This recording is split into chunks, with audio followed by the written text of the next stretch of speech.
The train whistle shattered the stillness of the autumn afternoon as it pulled away from Keeler, Colorado, leaving nothing but swirling dust and the distant sound of steel wheels on tracks. Nora Zimmerman clutched her 6-month-old son closer to her chest, shivering despite the warm September air of 1878. The folded note in her pocket felt like it weighed 100 pounds. "Don't follow me. The baby is yours to keep." The words, hastily scrawled by Thomas, the man who'd promised her the world and delivered nothing but heartbreak, blurred before her tear-filled eyes. Nora stood alone on the weathered wooden platform, her single valise at her feet and her baby little Adam fussing against her shoulder. The station was nearly deserted at this hour, with only the ticket agent closing up and casting sympathetic glances in her direction. She had exactly $3.42 to her name, no place to stay, and night approaching. "Madam." "We're closing up now," the ticket agent called, jangling his keys. "There's a boarding house about half a mile down the main street if you're needing a place." "Thank you," Nora managed, though her voice cracked. Half a mile might as well have been 100 with the baby, her valise, and her trembling legs. She wasn't sure she could make it 10 steps without collapsing. As the station agent disappeared inside, Nora sank onto her valise, pressing her lips to Adam's soft hair. "What are we going to do, little one?" she whispered. The baby cooed in response, oblivious to their dire circumstances. The sound of hoofbeats drew her attention. A tall man on horseback approached the depot, his broad shoulders silhouetted against the setting sun. He rode with the easy confidence of someone born to the saddle. And as he drew closer, Nora could make out his features beneath the wide brim of his Stetson, a strong jaw shadowed with stubble, keen eyes, and a mouth that looked like it might smile easily under different circumstances. He dismounted in one fluid motion, tying his horse to the hitching post before noticing her sitting there. Something in his expression shifted when he saw the baby in her arms. "Depot's closed, miss," he said, his voice deep and rich like good coffee. "You waiting on someone?" Nora swallowed hard. "No, no one's coming." The man's gaze flicked to her valise, then back to her face. Understanding dawned in his eyes, along with something else, compassion, perhaps. "You been left here?" he asked quietly, too exhausted to lie. Nora nodded. Adam chose that moment to let out a wail, his tiny face scrunching up in distress. She bounced him gently, trying to soothe him, but her own distress was too evident. The cowboy studied them for a long moment before he made his decision. In 3 long strides, he crossed to where she sat and extended his hand. "Name's Reid Callahan," he said. "Got a ranch about 5 miles outside town. There's a storm brewing, and this is no place for a woman and a baby." He reached down and lifted her valise with one hand while offering his other arm for support. "Come." It wasn't a question, and in that moment, Nora didn't have the strength to refuse. She looked up at him, searching his face for any sign of ill intent, but found only steadfast determination. "I don't know you," she said, clutching Adam closer. "No, madam, you don't," Reid agreed. "But I know what it's like to be left with nowhere to go, and I won't leave you and that little one sitting here with night coming on." Nora hesitated only a moment longer before accepting his offered hand.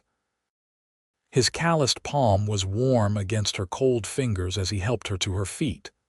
"I'm Nora," she said. "Nora Zimmerman, and this is Adam." Reid nodded, his eyes softening when they fell on the baby. "Nice to meet you, Nora. Let's get you both somewhere safe." He led her to his horse, a magnificent chestnut gelding that stood patiently waiting. With surprising gentleness for such a large man, he helped her mount, handing Adam back to her once she was settled in the saddle. "Hold on tight," he instructed as he swung up behind her. His arms came around her to take the reins, creating a secure circle that felt oddly comforting. Town's that way, he said, nodding toward the cluster of buildings in the distance. But my place is closer than anything with proper beds. Storms coming in fast from the mountains. Indeed, dark clouds were gathering on the horizon, and Nora could feel a chill in the air that hadn't been there earlier. She nodded her agreement, and Reid nudged the horse into motion. As they rode through the gathering dusk, Nora wondered at the strange twist of fate that had brought her here abandoned at a remote train depot in a town she'd never heard of before today. Now riding through the Colorado wilderness with a stranger whose solid presence behind her felt more reassuring than it had any right to. "Thank you," she said softly over her shoulder. Reid's only response was a slight tightening of his arms around her and the baby as they rode into the deepening shadows, the first drops of rain beginning to fall. The storm hit with full force just as they reached the ranch, a modest but well-maintained homestead with a main house, a barn, and a few outbuildings. Rain pelted down in sheets as Reid guided his horse under the barn's sheltering overhang. "Let me take him," Reid said, reaching for Adam as lightning flashed overhead. Nora hesitated only briefly before passing her son to the cowboy's strong arms. Reid cradled the baby with surprising skill while helping Nora dismount, then led them at a run toward the house, his broad back shielding them from the worst of the downpour. The interior of the ranch house was simple but comfortable, a main room with a fireplace, a kitchen area, and doors leading to what Nora presumed were bedrooms. Reid moved efficiently, setting her valise down and striding to the fireplace where he quickly kindled a fire with one hand, still holding Adam securely in the crook of his other arm. "You're good with him," Nora observed, surprised. Reid glanced up, a flicker of something grief perhaps crossing his features before disappearing. "Had some practice," he said without elaborating. He handed Adam back to her once the fire was crackling. "You two are soaked through. There's a bedroom through there with some of my sister's things. She visits sometimes. You should find something dry." Nora nodded gratefully and retreated to the indicated room. It was small but neat, with a bed covered in a handmade quilt, a chest of drawers, and a rocking chair by the window. She changed Adam first, using dry cloth she found in her valise, then quickly slipped out of her own damp dress and into one of the simple cotton dresses she found in the drawer. It was a bit large, but clean and dry. When she emerged, Reid had shed his wet coat and hat and was moving about the kitchen area. The scent of coffee filled the air, and he'd placed a pot of something that smelled like stew over the fire. "Hope you're hungry," he said, glancing up at her. "Not much, but it's hot." "Starving, actually," Nora admitted. She hadn't eaten since early that morning before boarding the train that had brought her to this place and this man. Reid's eyes lingered on her for a moment, taking in her appearance in his sister's dress, before he nodded and returned to his task. "Sit," he said, gesturing to the table. "Rest while you can. That little fellow will likely want feeding soon too." Nora settled into a chair, arranging Adam on her lap. The baby seemed content for the moment, fascinated by the play of firelight on the walls. "Mr. Callahan, Reid," he corrected, bringing 2 steaming mugs to the table. "Reid," she amended. "I don't want to impose. Once the storm passes, where will you go?" He interrupted gently, sitting across from her.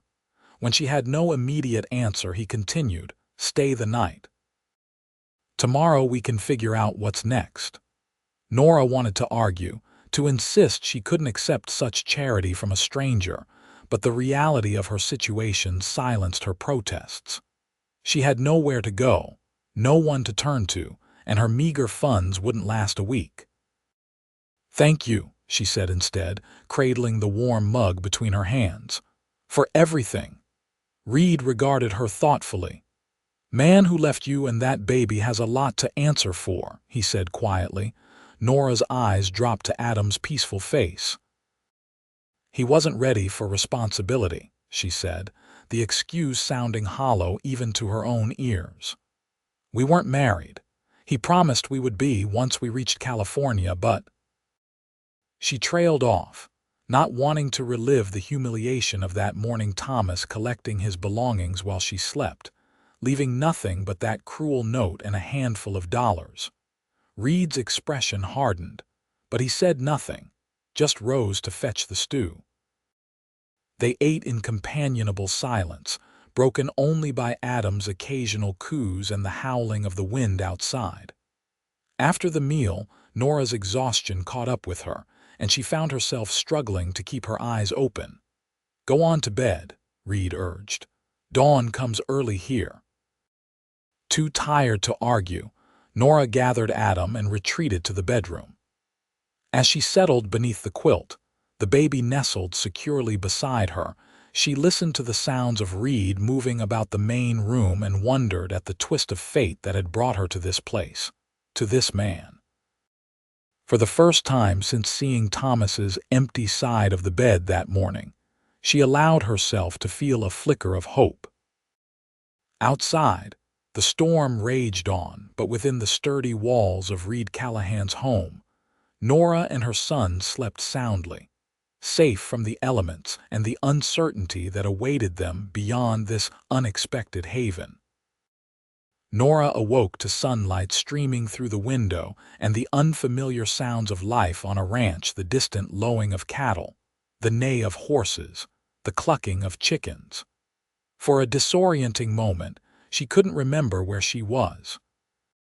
Then Adam stirred beside her, and yesterday's events came rushing back. She rose quickly, changed and fed Adam, and did her best to make herself presentable with the limited resources at hand.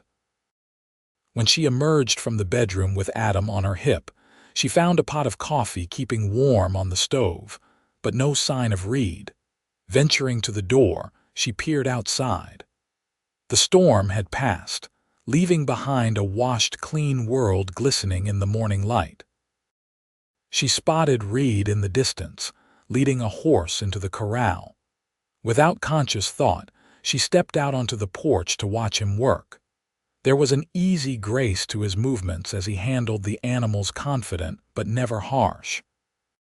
He spoke to them in low tones she couldn't make out, but the rumble of his voice carried on the clear air. When he finished with the horse, he turned toward the house and saw her standing there. For a long moment, they simply looked at each other across the yard. Then Reid touched the brim of his hat in greeting and started toward her. "Morning," he said as he approached. "Sleep well." "Better than I expected," Nora admitted. "Thank you again for your hospitality." Reid's gaze shifted to Adam, who was watching him with wide, curious eyes. "He's a fine-looking boy," he said, a smile softening his weather-roughened features. "Got your eyes?" Nora glanced down at her son. "Yes, I suppose he does." "Coffee's hot if you want some," Reid said, stepping past her into the house. "And there's eggs and bacon if you're hungry." Nora followed him inside. "I don't want to be a burden," she began, but Reid waved away her concern. "No burden. Got to eat anyway." He moved to the stove and began preparing breakfast with the same efficiency he seemed to bring to all tasks. "While we eat, we can talk about what you plan to do next."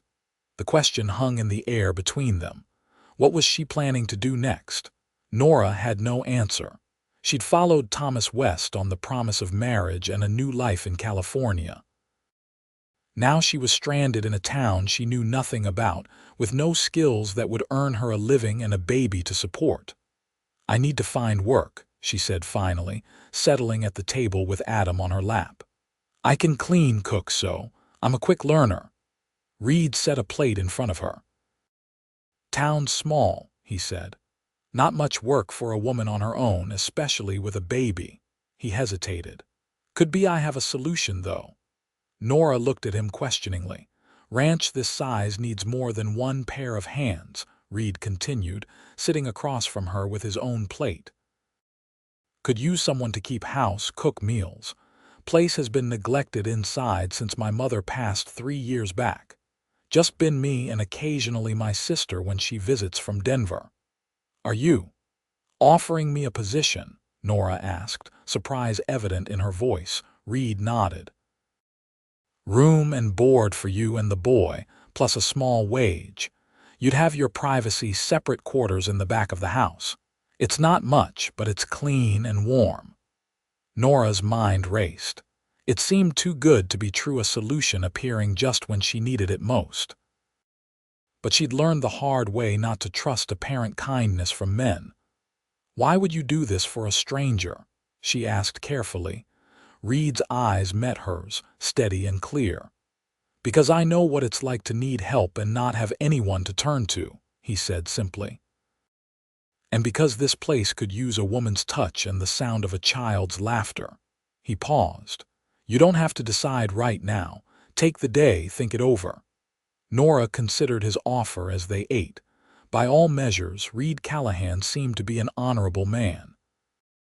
He'd been nothing but respectful since rescuing her from the depot, and the alternative, trying to find work and lodging in a strange town with a baby, was daunting. If I accept, she said slowly, I'd want it understood that this is a business arrangement. I'd work hard, earn my keep. Reid nodded. Of course, I'm offering you a job, Mrs. Zimmerman, not charity. Miss, Nora corrected automatically. I was never married. Something flickered in Reid's eyes, not judgment, but perhaps understanding. Miss Zimmerman, then. The offer stands. Nora took a deep breath. I'd like to accept, Mr. Callahan. Reid, at least until I can make other arrangements. Reid's mouth curved in a small smile. Then it's settled. Welcome to Callahan Ranch, Nora. After breakfast, Reid showed Nora around the property. The ranch was modest compared to some, he explained, but self-sufficient, a small herd of cattle, several horses, chickens, a vegetable garden, and an orchard. His father had started it with nothing but determination and grit, building it up over decades before passing it to his only son. What about your sister? Nora asked as they walked back toward the house, Adam sleeping against her shoulder. Margaret married a businessman in Denver, Reid explained. Visits when she can, but city life suits her better than the ranch ever did. Inside, he showed her to her quarters, a small addition at the back of the house with its own entrance. It consisted of a bedroom large enough for a double bed and a cradle, a sitting area with a small stove for heat, and a washroom. Simple but comfortable, just as he described. It's lovely, Nora said truthfully. After months of traveling in cramped train compartments and shabby boarding houses, the clean, private space felt like luxury. Been empty since Margaret left, Reid said, looking around. Might need some airing out, but it's yours for as long as you want it. Nora set her valise on the bed and carefully laid Adam in the center of the mattress, surrounding him with pillows to prevent him from rolling off. When she turned back, Reid was watching her with an expression she couldn't quite read. I should get back to work, he said, moving toward the door. Make yourself at home. There's supplies in the kitchen if you want to start there. After he left, Nora stood in the middle of her new quarters, overwhelmed by the sudden turn her life had taken. Yesterday morning, she'd woken beside Thomas, believing they were headed for a new life together in California.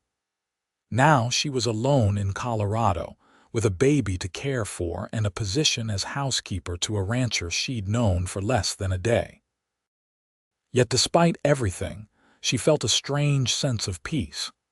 Perhaps it was the quiet dignity of the ranch, or the solid reliability Reid Callahan projected. Whatever it was, for the first time since discovering Thomas's betrayal, Nora allowed herself to believe that perhaps things might work out after all. With renewed determination, she rolled up her sleeves and set to work making this new place a home for herself and her son.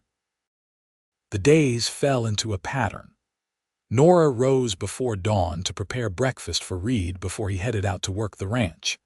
She spent her mornings cleaning and organizing the long, neglected house, gradually transforming it from a functional bachelor's quarters to a proper home. In the afternoons, she tended the vegetable garden, did laundry, and prepared the evening meal, all while caring for Adam. Reid was gone most daylight hours, returning dusty and tired in the evenings. They would share the meal Nora had prepared, their conversation gradually becoming more comfortable as they learned about each other in small increments.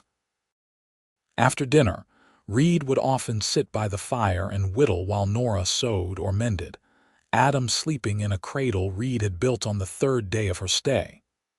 "Where did you learn to cook like this?" Reid asked one evening after a particularly satisfying meal of rabbit stew and fresh bread. Nora smiled, pleased by the compliment. "My mother. She believed every girl should know how to run a household properly." "She taught you well," Reid said, leaning back in his chair. "Haven't eaten this good since she was alive." "Your mother," Reid nodded, a shadow crossing his face. "She was the heart of this place. After she passed, house just didn't feel the same." "I'm sorry," Nora said softly. "It must have been difficult losing her." "Was harder on Pa," Reid said, his gaze distant. "Never really recovered, followed her a year later." He shook off the memory visibly. "That's when Margaret decided to try Denver. Said the ranch held too many ghosts." "But you stayed," Nora observed. Reid's eyes met hers across the table. "This land is in my blood. Couldn't leave it if I tried." Something in his steady gaze made Nora's heart beat a little faster. She looked away, busying herself with clearing the dishes. "I can help with those," Reid offered, rising. "No need," Nora insisted. "It's my job, after all." Reid paused. "Is that all this is to you?" "A job," the question caught Nora off guard. "What else would it be?" she asked cautiously. Reid seemed about to say something more, then thought better of it. "Nothing. Just making sure you're satisfied with our arrangement." "I am," Nora assured him, and she was more than satisfied. In the 2 weeks since arriving at the ranch, she'd found a piece she hadn't known she was missing. Adam was thriving, she had meaningful work, and Reid was becoming someone she looked forward to seeing each day. That realization troubled her. She couldn't afford to develop feelings for her employer, not after what had happened with Thomas. She had Adam to think about now. Her heart would have to wait. "Good night, Reid," she said, turning back to her dishes. "Good night, Nora," he replied, and she could feel his eyes on her back long after he'd spoken. October brought colder weather and preparations for winter. Reid worked from sunup to sundown, repairing fences, stocking hay, and ensuring the livestock were ready for the coming cold. Nora canned vegetables from the garden, dried apples from the orchard, and laid in supplies from town when Reid brought them. One evening, as the first snow began to fall, Reid returned from town with not only the usual supplies but also a package wrapped in brown paper. "What's this?" Nora asked when he placed it on the table before her. "Open it and see," Reid said, an unusual hint of shyness in his manner. Nora untied the string and folded back the paper to reveal a beautiful deep blue wool shawl. She gasped softly, running her fingers over the fine material. "Reid, it's lovely, but saw it in the mercantile," he explained quickly. "Thought it would keep you warm this winter. Blue suits you." Nora felt her cheeks flush. "Thank you, it's too generous," Reid shrugged, clearly uncomfortable with her gratitude. "Just practical, gets cold here in winter."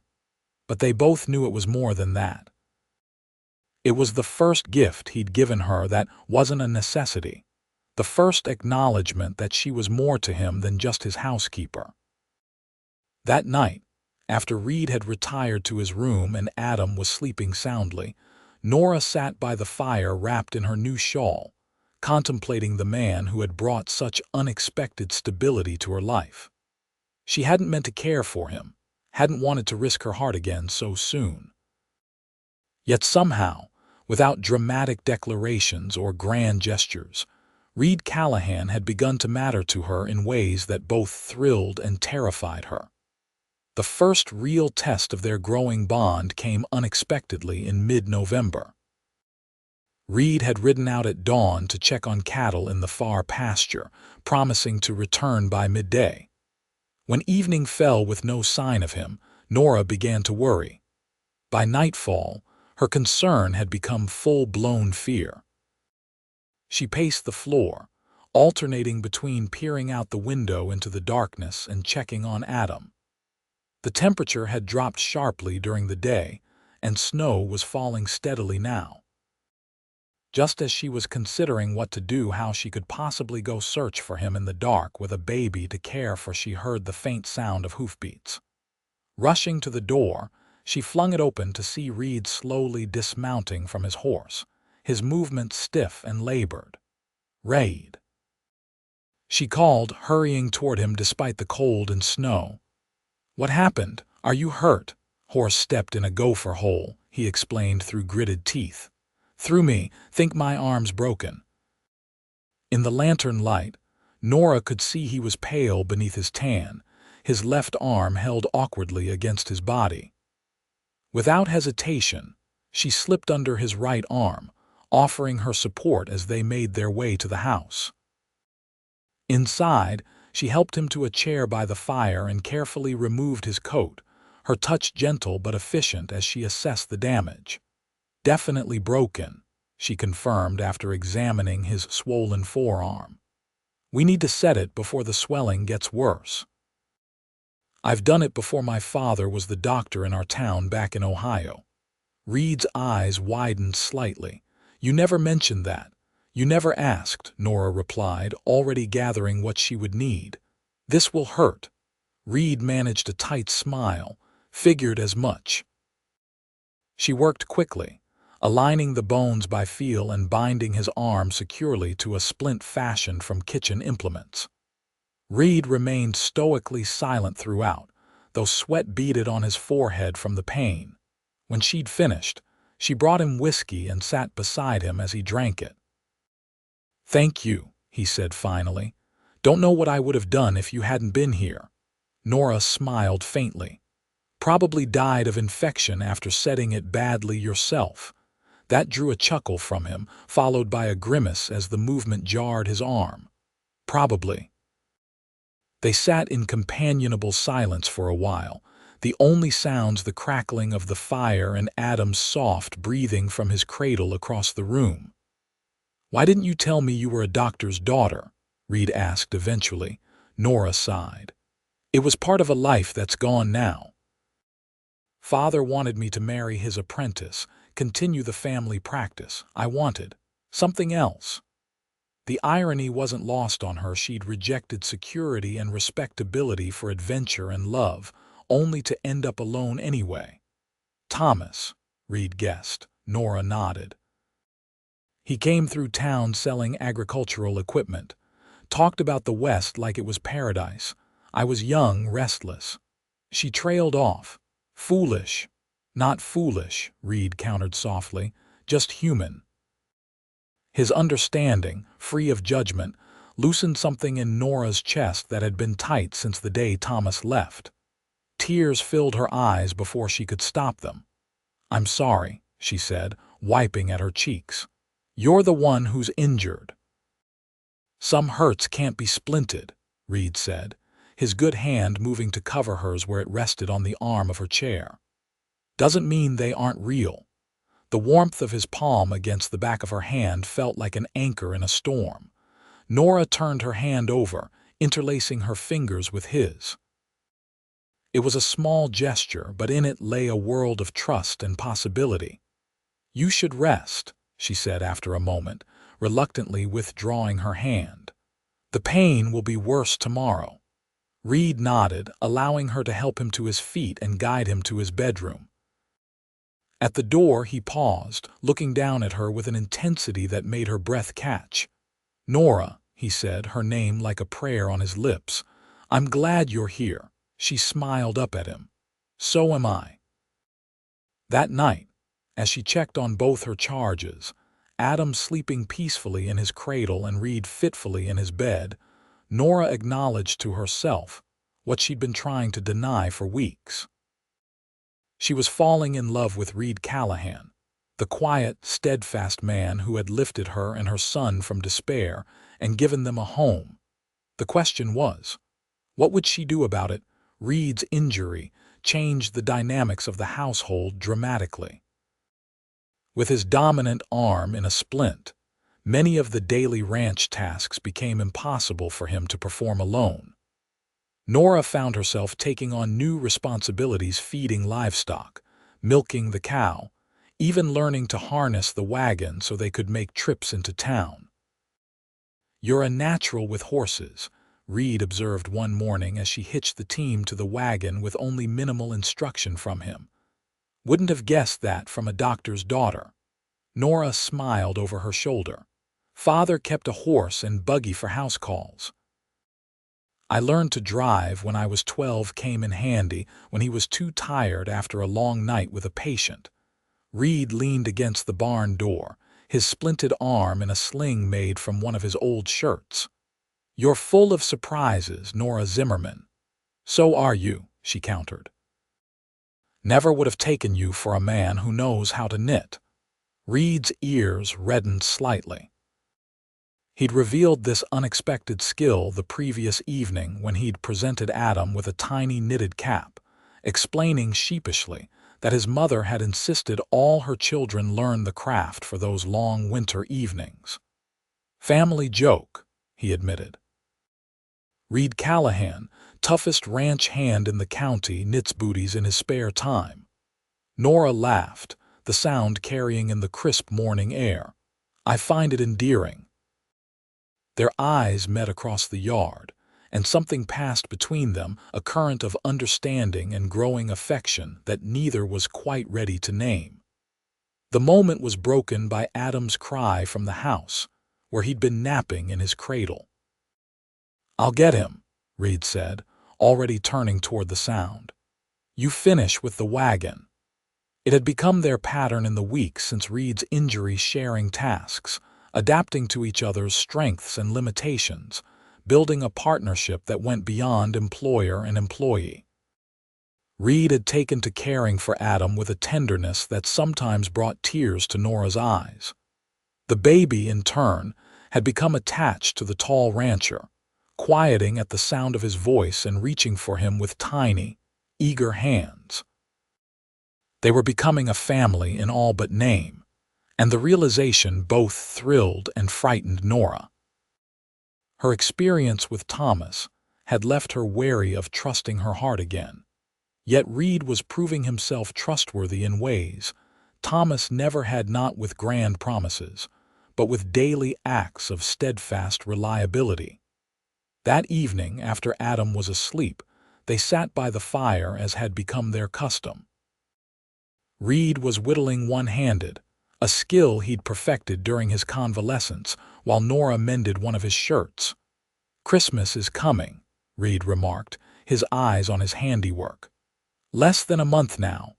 Nora looked up, surprised. She'd lost track of the days in the rhythm of ranch life. "So it is.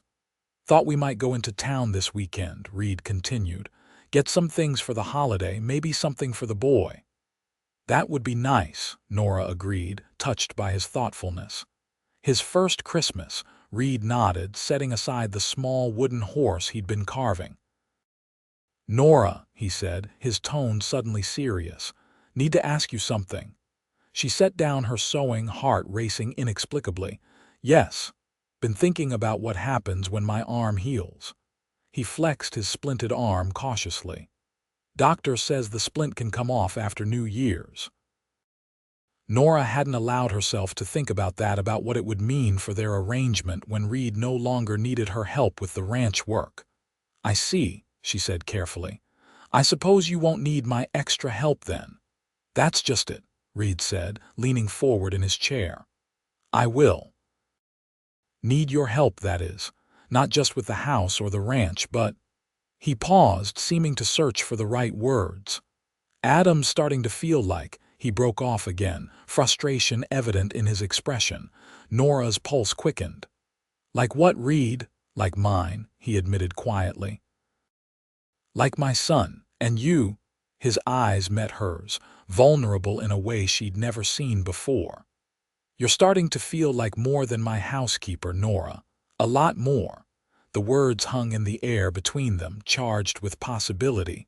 Nora's hands trembled in her lap. What are you saying? She asked, barely above a whisper. Reid stood and crossed to her chair, kneeling awkwardly beside it with his good arm braced on the armrest. I'm saying I want you to stay, he said. Not as my housekeeper, as my wife, if you'll have me. Nora's breath caught in her throat. Reid, I know it's sudden, he hurried on. Know you've been hurt before. Don't expect an answer right away. Just wanted you to know where I stand before Christmas comes. Tears blurred Nora's vision. I don't need time, she said, her voice quavering. I've seen what kind of man you are, Reid Callahan. You showed me the first day we met, when you lifted me and Adam from that depot platform and said, come. Hope kindled in Reid's eyes. Is that a yes? In answer, Nora leaned forward and pressed her lips to his. It was a gentle kiss, tentative at first, then growing in confidence as Reid responded, his good arm coming around her waist to draw her closer. When they finally parted, both a little breathless, Reid rested his forehead against hers. I love you, Nora Zimmerman, he said simply. You and that boy both. And we love you, Nora whispered back, her heart so full she thought it might burst. Both of us. They were married 2 days before Christmas in the small white church in Keeler. Margaret came from Denver, bringing her husband and their 2 children, delighted to see her brother finally finding happiness. The ranch hands stood as witnesses, and even the townspeople who barely knew them seemed genuinely pleased by the union. Nora wore a dress of deep green velvet, a wedding gift from Reid, who had secretly ordered it from Denver weeks before. Adam, dressed in a little suit Margaret had brought, was passed among the attendees, cooed over and admired as if he were the natural grandchild of every elder present. Never seen my brother look so happy, Margaret confided to Nora at the small reception afterward. You've brought life back to him and to that old house. He saved us, Nora replied, watching as Reid, his arm finally free of its splint, proudly showed Adam to some of the ranch hands. I was lost that day at the depot. He gave us a home when we had nowhere else to go. Margaret smiled knowingly. Seems to me you've done the same for him. That place stopped being a home when Mother died. It was just somewhere Reid lived, worked. Now it's a home again. That night, after the guests had departed and Adam was sleeping soundly in his cradle, now moved to a small room adjacent to the master bedroom, Nora stood by the window watching snow fall gently in the moonlight. Reid came up behind her, slipping his arms around her waist and pressing a kiss to her temple. Happy Mrs. Callahan, he murmured. The name sent a thrill through her. More than I ever thought possible, she answered truthfully, leaning back against his solid chest. Got something for you, Reid said, releasing her to retrieve a small package from his pocket. Early Christmas present. Nora unwrapped it to find a delicate silver locket. Opening it, she discovered a tiny portrait of Adam on one side, a photograph taken in town the previous week, and a lock of golden baby hair on the other. Reid, she breathed, deeply touched. It's perfect. Thought you should have something to keep him close to your heart, Reid explained as he fastened the chain around her neck. Even when he's grown. Our son, Nora said softly, testing the words. They felt right, natural. Reid's arms tightened around her. Our son, he agreed. First of many Callahans, if you're willing. Nora turned in his embrace, raising her face to his. I'm willing, she whispered against his lips before he claimed them in a kiss that promised a lifetime of love and belonging. In the years that followed, the Callahan Ranch flourished along with the family that called it home. Adam grew strong and tall under Reid's guidance, learning to ride almost as soon as he could walk. He was joined by siblings, first a brother, William, born the winter after Reid and Nora married, then twin sisters, Elizabeth and Catherine, who arrived on a stormy spring night 2 years later. Reid expanded the ranch, adding more cattle and horses, building new barns and corrals. Nora planted an expansive garden and established a reputation for the finest preserves and baked goods in the county. Together, they transformed the modest homestead into one of the most prosperous in the territory. But it was as parents that they found their greatest joy and purpose. Reid proved to be a patient, loving father, teaching his children not only the practical skills of ranch life, but also the values of honesty, hard work, and compassion. Nora complemented his teachings with lessons from her own upbringing, reading, arithmetic, music, and the medical knowledge her father had passed to her. Adam, though he knew from an early age that Reid was not his birth father, never felt any different from his siblings. Reid had legally adopted him shortly after the wedding, giving him the Callahan name and all the rights and privileges that came with it. "Pa," he asked one evening when he was about 8 years old, "why did you pick me and Ma that day at the train station?" Reid, who had been helping the boy with his reading lesson, considered the question carefully.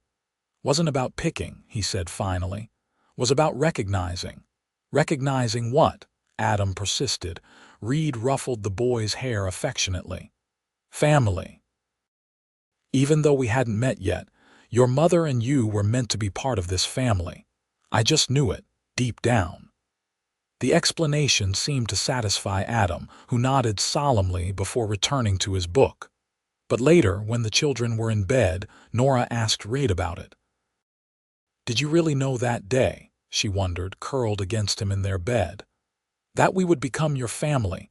Reid was quiet for a moment, his hand tracing lazy patterns on her back.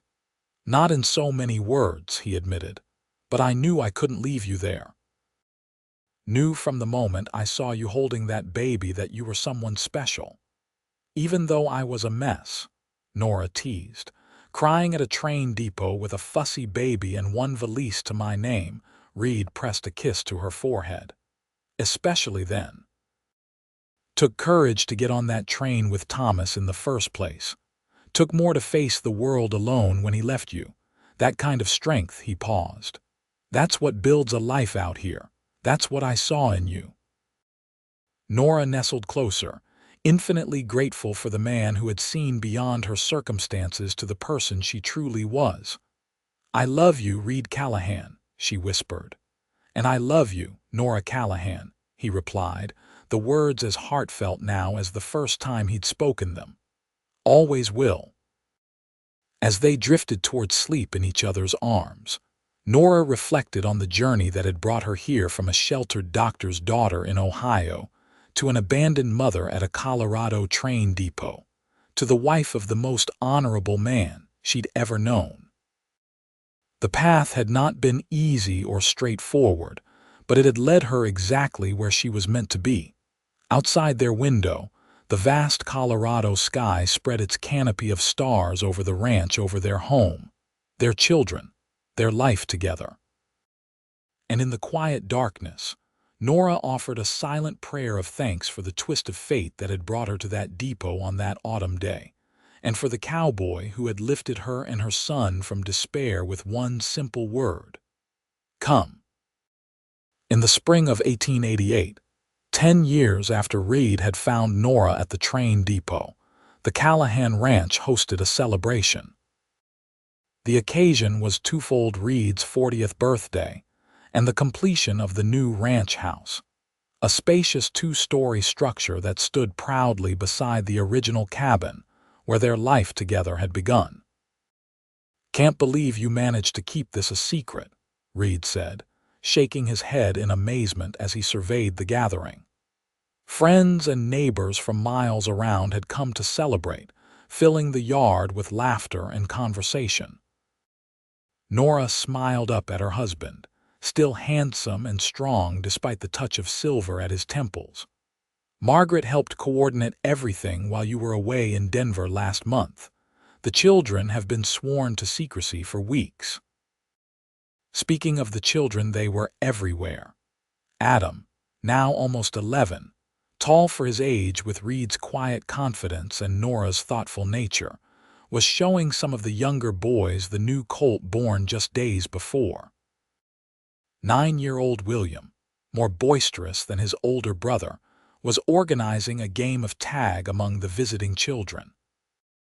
The 7-year-old twins, Elizabeth and Catherine, identical in appearance but opposite in temperament, were helping serve lemonade to the guests, their blonde braids bouncing as they moved through the crowd.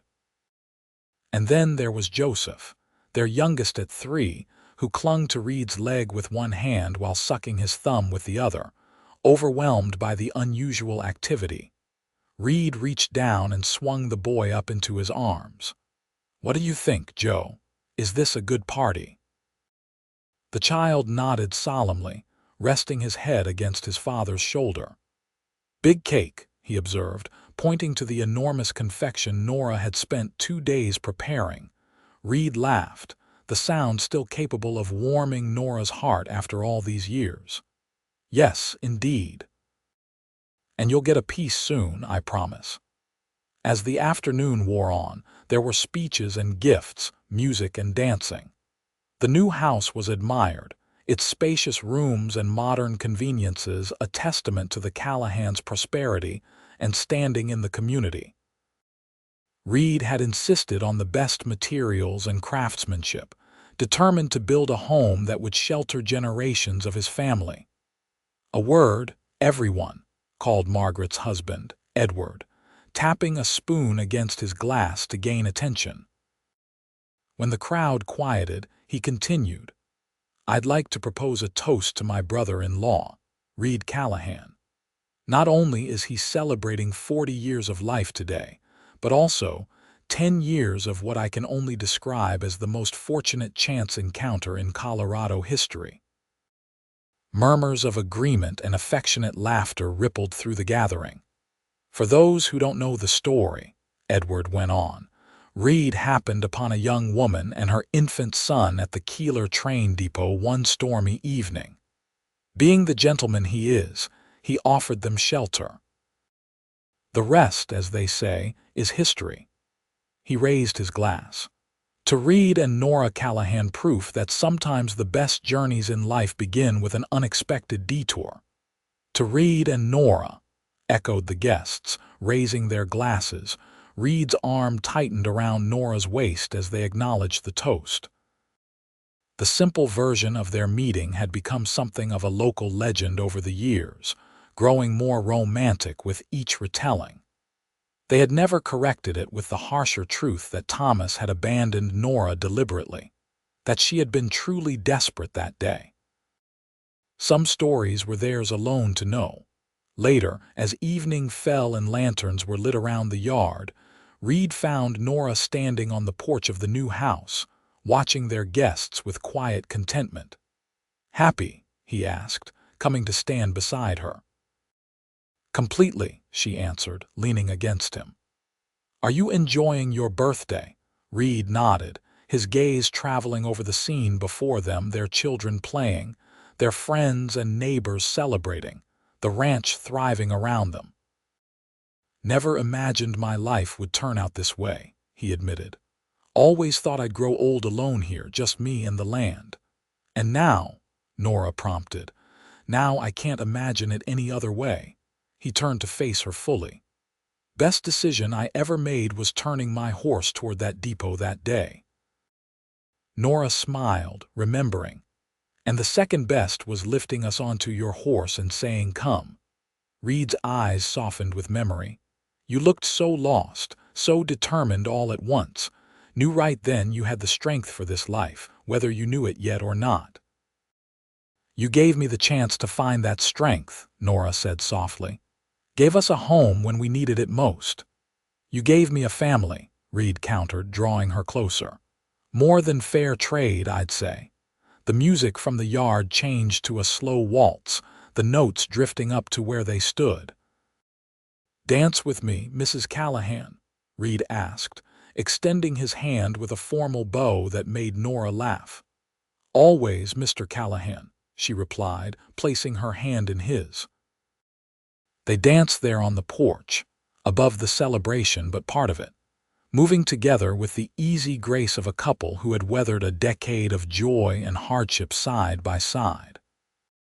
Nora rested her head against Reid's chest, listening to the steady beat of his heart beneath her ear, and gave thanks once again for the man who had become the center of her world. "Ma, Pa," Adam's voice broke into their private moment. "Grandpa Jones says it's time for the cake." Reid sighed dramatically. "Duty calls, it seems." Nora smiled up at him. "We have all night to dance," she reminded him with a meaningful look that brought an answering spark to his eyes. "Promise," he murmured, brushing his lips against hers. "Promise," she assured him, taking his hand as they descended the porch steps to rejoin their guests. The years continued to pass, bringing changes both expected and surprising. Adam, at 18, chose to attend college in Denver, studying agriculture and business with plans to eventually return and help Reid manage the expanding ranch. William, showing a different kind of ambition, apprenticed himself to the local blacksmith, displaying a remarkable talent for metalwork. The twins, despite their differences in personality, both excelled in school and developed a shared interest in teaching, inspired by the lessons their mother had given them and the other ranch children over the years. Joseph, growing from the shy toddler into a thoughtful young boy, revealed a natural affinity for animals and spent every possible moment with the livestock, seeming to understand their needs instinctively. And there was baby Rebecca, a surprise blessing born when Nora was 40, completing their family with her sunny disposition and infectious laugh. The ranch prospered under Reid's steady guidance and Nora's practical management.